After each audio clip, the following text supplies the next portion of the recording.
Okay, one more video involving preprocessor instructions.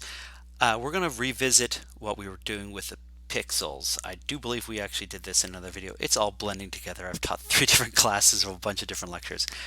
Uh, I do believe we had a pixel structure that we dealt with before. So here is pixel, the name of my structure. I'm going to have a particular color, and it's going to have an X and a Y. Now that RGB color could be RGBA color could be, let's see if I have an example of an RGBA color. Oh, it's just going to be an integer for right now. I could have it stored as a separate structure for an RGB color. So let's actually make it an sRGBA color. It's a structure to an RGBA, which is a bunch of bytes one after the other. I think that might make my life a little bit easier. We'll see how that goes. Okay, so here's what we're going to do. We have a function that we're going to have to define called make rainbow rectangle. Making a rainbow rectangle, I'm going to make a two-dimensional array of pixels. So because any given image on the screen, if I'm making a rectangle of pixels, right, little dots of color on my screen, that's how I draw stuff, it will look like this. Now, I think I might actually have an example of, did I have it in here? No, I would have to open it up. I think I've already described this in another lecture.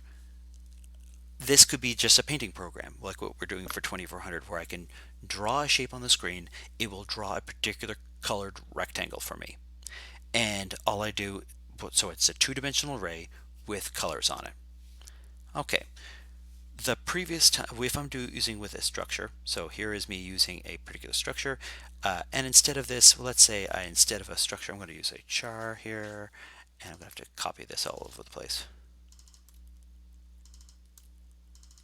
All right, it's a bunch of characters, but they're 1 byte each. But really, I don't want it to be a char everywhere. I mean, I'm going to start thinking the R is actually some kind of letter of the alphabet. That's really kind of crappy. I actually want it to be a byte. I just want it to be a byte of information. So I could define what a byte is as a char. So let's put my bytes back in. But this is essentially the same thing. Everywhere where I have the word byte, it's when I go to compile, it's going to replace the word byte with the word char, and it's going to be exactly the same. So I will have an RGBA structure, and I throw one of these RGBA structures plus an X and Y position for each pixel. Okay, this is still not going to work for me, but let me just point out. Yeah, yay, we're going to have a problem in here on purpose. Okay, because when I go to here's my making a rectangle, rainbow rectangle function. So let me go back down to, where is my there it is, make rainbow rectangle. It's going to take in a width and a height, and it's going to make a rectangle that size, with that width, that height, as a two-dimensional array. It's then going to pass out the two-dimensional array as a one-dimensional array, but we're going to pretend it's two-dimensional, as a big old array of pixels. So it is width times height is the size of my array, and I have a pixel at each of those positions. So let's just jump to rainbow rect, and I'm hoping I've actually already defined it in a previous function, but if I haven't, please let me know. So here's where my function, my 2D array it's actually a 1D array that I'm going to pretend it's 2D, and it's going to just make a whole bunch of pixels, one after the other in a row. And I'm going to change the red, the green, and the blue, or at least the red and the blue value for each one of those pixels, so I get this weird rainbow effect, ideally. We're not actually going to draw it on the screen, but that's what we would have. It would change the red value and the blue value. So as I change the value of the width, I think that changes the red value, and if I change the value of the height, I change the blue value. So I'm going to assert that my width and my height are greater than 0. Otherwise, I have a non-rectangle. I'm going to make an array, my giant array of pixels. Yay! That is the rectangle that I'm going to be filling in, and I make sure I got the memory like I asked for. Great. And if I don't have the memory I'm asking for, I'm just going to return it. I'm just going to return because I don't have bad things are going to happen. I'm going to return that null, but I don't want to try and do anything else. Okay, so I have 2 for loops that I go through for I and j. So this is the height. I go row by row. Sorry, row by row up however high. And this is each row. This is so for each row, this is me drawing a particular row or setting the colors for a particular row. This is where I needed to change stuff around. So let me do this. RGBA color is equal to, and sRGBA. Actually, I could just set that color like this. Dot A is going to be equal to, and it's 255, and I'm going to do that for green, red, green, and oh darn it, blue. Okay, and in the end, I'm going to change my value for the red. So I'm going to change my value to the red to, well, I want to make sure it's a safe value for red. And I want to keep on changing the value each time. So what I'm going to do is I'm going to say it's equal to, let's do I for the height. And then I want to make sure the height could be way bigger than 255. So what if I did 255 or 256 actually, right? I want to make sure it's a safe value between 0 and 256. And if it goes beyond that, if it goes 256 or above, I want it to loop around again. It's fairly easy to make sure that I have a safe value.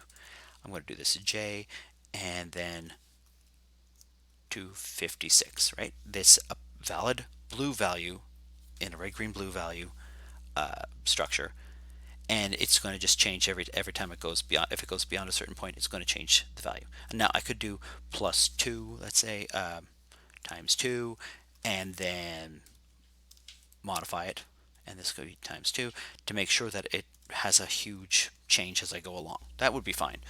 It is going to be some red, green, blue value, and it's just going to keep on going.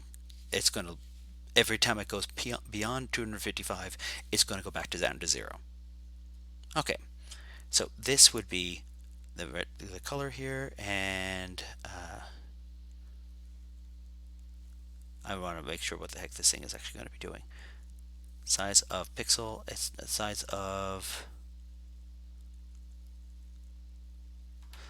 my pixel struct is a particular size, and it should be based on that particular RGB value. So that should actually work, but that's not what I want to do.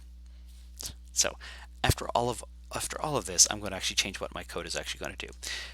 I actually want, instead of using this structure RGBA value, this is a byte, a byte, a byte, a byte. Why don't I just pretend those 4 bytes are just one integer, which is 4 bytes. So here is my other version of it. I'm just going to use RGBA and just call it an int. Don't even need to break down into different chars. I'm just going to call it an int. And so instead of an sRGBA, I'm going to change this to RGBA. It is just an integer. That's all it is. And now instead of using the niceties of how my struct gives me, I'm going to have to play with the math a little bit. So I might need some method of getting the blue, getting the green, getting the red, getting the alpha individually. All it is one giant integer. So I need some kind of macro to get me just the blue or just get me the red. So here is me getting just the red. I pass in an RGB value. I will get a pointer to my integer. So it's an integer pointer that I'm saying, no, no, no, it's a character pointer. And go to the 4th character in here. So here we go. Each one of these bundles should be a character, right? Character, character, character, character. Right. So if I have all these bundles and I'm going to the 3rd one, it's 0, 1, 2, 3. Right? It could be that one. Or it might be reading the other way around. I need to be consistent in some way. So this is going to be the 0, 1, 2, 3 position. The blue is going to be in the 0, 1 position. The green is going to be in the 0, 2 position. And the alpha is going to be in the 0 position. So let's call it green. And I'm going to make that 2. And I'm going to make that 0. and get alpha. And I'm going to make that the 0th position. It doesn't matter, it's just 4 bytes, whatever it ends up being. So notice if I want to make an RGB, and I might want something to make an RGBA value. So here's what I'm going to. It's going to take in a red, a green, a blue, and an alpha value. It can take in 4 things. Is this other macro I'm going to make, and I'm going to bit shift the red. I'm going to bit shift the green 16 places. I'm going to bit shift the blue 8 places. I'm going to bit shift the alpha 0 places. So here is my blue. Here is my alpha. And if I bit shift the blue and the alpha, I shift this over 8 places. So here's what the blue looks like originally. Here's after I've shifted it over 8 places. Here's the alpha. Here's after I've shifted it over 0 places. If I add them together, I get the combinations. Notice they're not colliding with each other. I got all zeros here and all ones here. It's like adding 1010. I get 1010. Neither of the two digits are going to interact with each other. There's zeros everywhere else except for where those bits are on. So as long as there's no overlap between these two things, this just floats on down, and this just will just float on down to this part here. Right? Here's my blue. Here's my alpha. I can do the same thing with my red and my green, and I'll get just an integer with the RGBA value. It's a giant integer. That's all it is. I don't think of it as a number. I think of it as 4 different RGBA values. And I can get each one of those parts by calling this particular macro. I can get the blue, I can get the red, I can get the green, I can get the alpha, and I can make one using this. And all I have is one integer. I'm not doing anything else. This is the kind of little cutesy tricks that you can do in C that you can't do in like Java. Here I am, so I'm going to make an RGBA value. I'm going to make a particular pixel. Great. So what I needed to do is I wanted to fill in that rectangle. So let me go back down to my filling in my rectangle, and I'm going to comment out this chunk of code which I just made. Old struct way. All right, and I'm going to comment all that stuff out. I'm going to make an RGBA color calling the function make RGB, and it's going to be some red value, which is what I did before, some blue value, some green value, some blue value, which I did before. Exact same thing I did before. I did multiply it by 2, but we don't have to do that anymore. So let's get rid of that. And then I have this alpha value, which is 255. As in, it's fully opaque. It's not transparent. Okay. And then I can get the individual. So I've made an RGBA color. I set the value for that color to this. I actually need to go back up here and change. Did I change my set definition of pixel? Yes, I did. Okay, that's fine. So I set my color, I set the X, I set the Y, and I'm done with my rectangle. That's it. So if I compile it, it should work. Nice. Now one other thing, and this is where breaking up files into multiple different for compilation. Well, it's actually useful for the assignment, and I'm sorry for having the volume off for this last part. If I want to break this file up into multiple files for compilation, what do I do? Now, I think I gave an example for file IO as well, but let's do it here. I want to take all this color pixel stuff, and I wanted to put it into a different file. 2 different files, actually. I want to put it into a header file and a CPP file, just as a way of doing things.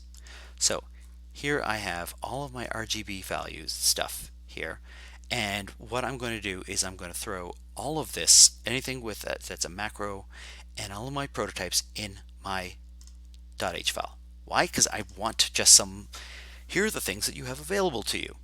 Here are the possible options that you have for RGBA colors. It doesn't mean I'm going to throw not throwing in the definitions in there. I'm just throwing in sort of the prototypes, the blueprints, that sort of thing. So let me comment out, first of all, I'm going to include pixelimage.h, and pixelimage.h will also include these other header files, just to make it one-stop shopping. All right, I'm going to copy all of this stuff all the way down, including here, and just rip it all out. All right. I'm going to go to my pixel image.h and I'm going to dump all of this in here. Great. That should be wonderful. I'm going to intentionally make an error, very intentionally making an error in a second. So, but let me just save this right now. Here's pixel image.cpp. I have nothing in it right now. I'm gonna also include my header file. So it needs to know pixel image. I'm gonna throw this paint rectangle, this function that I have. I'm gonna throw that into my CPP file. So all my function definitions are going to go into another file. Why? Because I want to organize. It's like organizing your schoolwork, right? You put your work for bit 1400 in one folder. You put your physics homework in another folder, or you put different binders. You might separate your room into different sections, for one place for physics, one place for computer science. Whatever works for you, right? You're trying to or how you organize your files for your various courses, right? I want to organize my files so that all my painting stuff, all my pixel stuff goes in one place and all my other stuff goes in another place, and I just sort of organize my thoughts and organize where my files are. So my header file goes in pixelimage.cpp. All of the prototypes for that header file go in here, and then my preprocessor text. The only thing I should have in here, this is going to do a bunch of other stuff as well, so maybe I shouldn't have that. We can always put a breakpoint in there, but I'm going to have a function that I do this for, and this is me just testing stuff. So testing stuff. There we go. But I can use, by the way, this testing stuff should be actually lower line.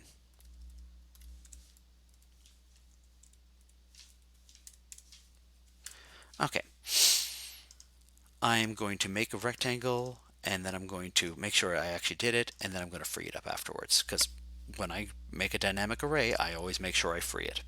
Okay, then afterwards I'm going to play around with red, green, blue colors and I'm just testing my code to make sure it works as expected. But I don't technically need all that stuff. Okay, but I do have this function, make rectangle, rainbow rect, and that's defined over here in the CPP file. I call it over here, and the only thing that they have in common is this pixelimage.h file. So if they both include that pixelimage.h file, this will know about this. Preprocessor text will know about pixelimage.cpp. They will know about each other as long as they have the same header file. That's what we're hoping for. So let me compile it. I've intentionally made an error. Let me compile it. Let's save it. Let me compile it and see what happens. Oh, it should have actually blown up on me. I don't know why it didn't blow up on me. Why should it have blown up on me is the question. And so that's including that. It is shocking that it did not blow up on me. It's really shocking it didn't blow up on me. It could have blown up on me, and it should have blown up on me. The reason it should have blown up on me, and let's see, yeah, is because this includes pixelimage.h. This includes pixelimage.h. They're both going to include the same file. And if they're both including the same file, which one am I looking at any given time?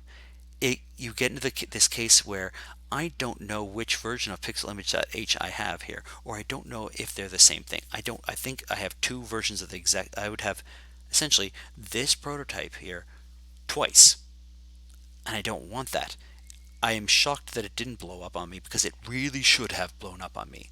It's actually probably doing a nicety for me in this case, but I don't want to take that chance. I want to make sure that this thing compiles correctly and will always compile correctly, which means I want to include pixelimage.h, this file here, once and only once, not multiple times. So this is where that pragma once came in. So this is where I would do something like pragma once, and now I compile it and it should work. Great. Or the other option for this would be this. If and def, if I have not already defined pixel image h, notice the name, I just called it this to make it look like the file name, so that I don't have any, just as a convention. It could be called Susan. It doesn't really matter one bit. Define if and def. For some reason, it's not actually. Oh, I need the end if. It's being nice to me. And if, and if I compile it, it means when one of these things tries to include it, it will include it. And when the next one, whatever order it happens, when the next one tries to include it, it won't include it. I'll make one giant file. All of my definitions are here, so they all know about make rainbow.rect or make rainbow rect. The actual function is defined in pixel image, but preprocessor text knows where it is in the header file, and because of that, it can link those two up. So the linking step will find out that this and this, they know about each other now because they have the same common file. I'm going to try and break it one more time because fun. Let's try and break it one more time and we'll see what hopefully we'll get a linking error. So I'm intentionally trying to break something right now. So I did not define, boy, what is that? Oh, because of this. Let me see here. What's the best way of doing this? Nope, that's not going to do it. Project, edit. I want to do advanced. I want to do comment section. Is that going to do the whole thing? It's not commenting very well. So let's just comment it out for now and I got to make sure I put that breakpoint back, that end of the comment back in here afterwards. And I got a weird linking error because it doesn't know that make rainbow rect is defined where it's defined. It is not a compilation error. It's a linking error because it says, hey, yeah, I have a function called make rainbow rect. That's perfectly fine. I know it's in pixelimage.h. But if it's not actually defined anywhere, the actual function is not defined anywhere, I get a linking error, a little bit more obtuse, a little bit harder to understand what's going on here. So I actually need to go to pixelimage.cpp is actually where I define it, and I need to make sure that this thing works the way I expect. I need to make sure I have a definition somewhere for all of this. And I'm going to get rid of this comment here. Let's build it again. Now that I've actually defined the function, not just have a prototype for it, but I actually define the function, everything works fine. Preprocessor text.cpp knows about pixelimage.cpp and it's the definition there, and everything's fine. All right, so I can actually run this code and everything would look fine. Let's actually see if I can make rainbow rect. I can put in a breakpoint at this position here, let's say, and there you go. And then I can actually, my color is actually equal to this value. I can even look at what the value color is. I am hex. So it is 00 for the red, C8 for the green, 00 for the blue, FF for the transparency. Okay. And then I can just keep on walking around and seeing how all my code works. Okay. But the fact of the matter is, there are multiple ways of getting red, green, blue colors, including using a macro or using, I can't believe my boys are so loud around here, in case you hear them in the microphone. I can actually use it using structures, or I can do some fancy math. By using predefined preprocessor instructions, I can make a red, green, blue value, which is actually just an integer, and I can parse and chop up and deal with and sort of separate my different colors just using an integer. I just have an integer. It's not some fancy structure, and I can have these kinds of instructions that allow me to do interesting things with that integer. So I can get the red component of that particular integer. It comes up in weird, wonderful ways, and C programmers love doing this kind of thing, just in case you ever end up seeing this in other people's code. So I will have some preprocessor instructions on the exam, but it will not be this massive part of the exam. You just want to play around with some of this, try something on your own. So can you make a Boolean variable type?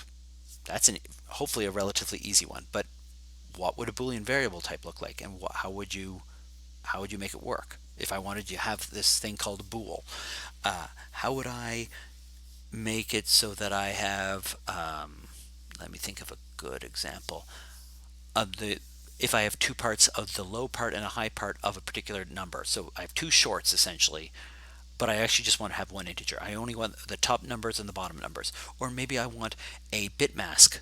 So I want the IP address for something, and I want to get the top parts of my IP address and the bottom parts of an IP address. These are the kinds of things you can put into a preprocessor instruction and make your life hopefully a little bit easier for how you deal with, getting the local area network address versus seeing if a packet's on the local network, seeing if I've turned on or off a particular mouse flag, right? Things you can almost make up your own problems right about now. Okay, so with that being said, if you have a look at what we've just done, I've actually extracted out a bunch of code from one of my classes, put into separate different classes. I made a number of preprocessor instructions for it, including how to get my red, green, blue, and alpha values. I defined what a byte is. I defined what an RGBA value is. I made instructions so that I could make an RGBA value, not just extract out one part of it or not. And also there's an equivalent as a struct. And then I also have this make rainbow rectangle function that deals with a two-dimensional array that I made it in a CPP file, and I put the prototype in the header file, and then I have my main method know about that other function.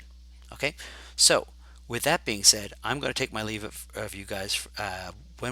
Next time you'll hear from me, hopefully, unless I have another lecture without sound, what we're going to do is I'm going to do a poll for what you guys want to do for a review, and we'll do a review closer to the exam period. All right. Thank you very much, guys, and thanks for listening. Cheers.